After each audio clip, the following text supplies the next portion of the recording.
Mark Rogers, and he's kind of an interesting story, but you know, one of the things we really wanted to do is we wanted to see if we, for one of the slots that we were going to sign, see if we could find somebody that was legitimately 10.4-ish, 10.5-ish in the 100 meters. And Mark in high school was 10.48, I think was his best time.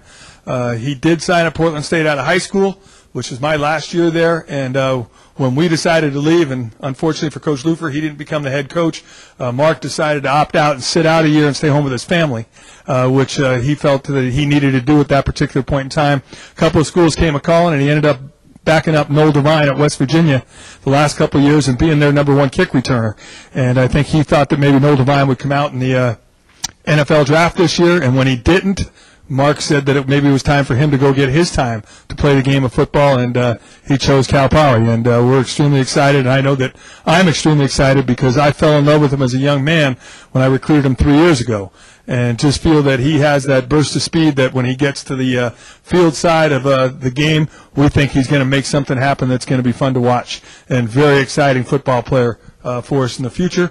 But like I talked to him several times on the phone. I said, you got to earn your keep, and it's your opportunity to be the guy and go get it. And I think he accepts that and understands that nothing should be given to him because he's Mark Rogers. But he's about 5'8" and about 180 pounds now, and he's bench pressing in the mid-300s, and extremely strong and very gifted young man that we think can be a difference-maker player.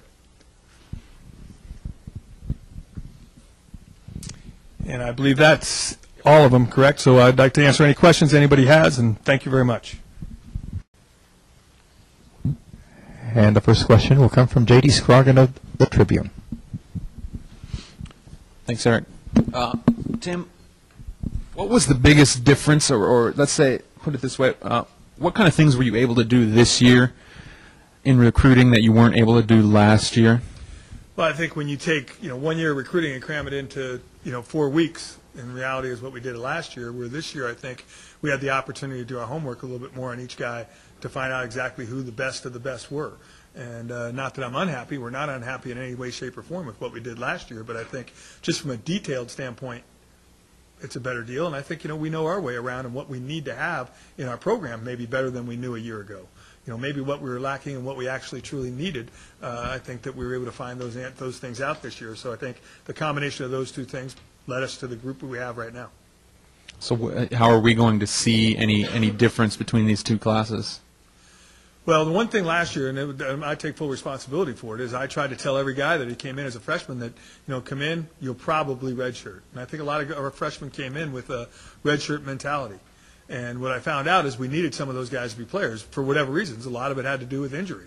And unfortunately, like Jeff Hyde, who we think is going to be a great player, Jeff Hyde had to play in the last 3 games and blow up a year of eligibility, which we wish that he did not have to do. But that's a fact of life. But this year, every freshman's being told, come here to play, and play immediately. And we looked at Giovanni Sani last year, who stepped in at right tackle more than admirably, did a great job. We feel that we can sign freshmen that can come in and play and compete right away. So we're telling every freshman to come in and be ready to help immediately. And we're going to play the best players. And that's the tune we're telling that we're singing to our team as well. We're saying, hey, we got some guys coming in and they're going to make us better, but hopefully they're going to make you better and compete as well and may the best play. And that's whether you're a freshman, a transfer, a 3-year returner, whatever you are, our best 22 are going to be the guys that start next year.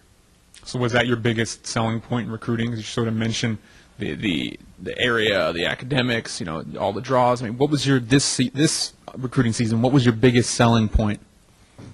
Well, if you played slot, for example, and that's what we're recruiting you as, and we had 3 seniors, it's a pretty good selling point. If you told a defensive lineman that we were a 4-3 defense playing with really a front that used to be a little bit different than that in the past, that we need to have some depth there, I mean, that's probably a pretty good selling point. And, so I think we had some football issues that we could address with what we were doing, but the reality of the situation is this is a great place to recruit to. I'm not going to, sit up here and say that my coaches and Tim Walsh are the greatest recruiters in the United States of America. We have an outstanding place to recruit young people to.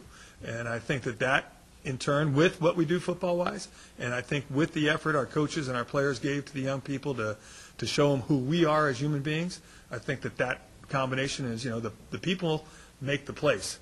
In this case, we got a place that helps us make us look like we're probably a little bit better at what we do because of where we do it. You got also, you look at the class, a couple local guys. What's your just overall philosophy on recruiting local high schools? Well, I mean, obviously, you know, being truly honest, I know a lot of people don't believe it when you say it. You know, if you can find your very best players in the area that you're from, why not sign them? But the first obligation is to sign the very best players.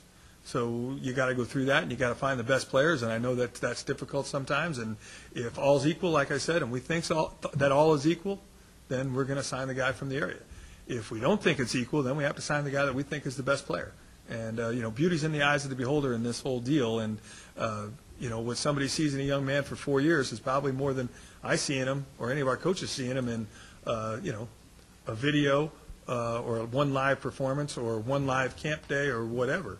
So I mean, you know, it's tough to make the evaluations, and sometimes it does get down to very small details on why you take somebody. But in this class, we were looking for athleticism on the offensive line, that guys could probably play multiple positions, O-line, D-line, for example.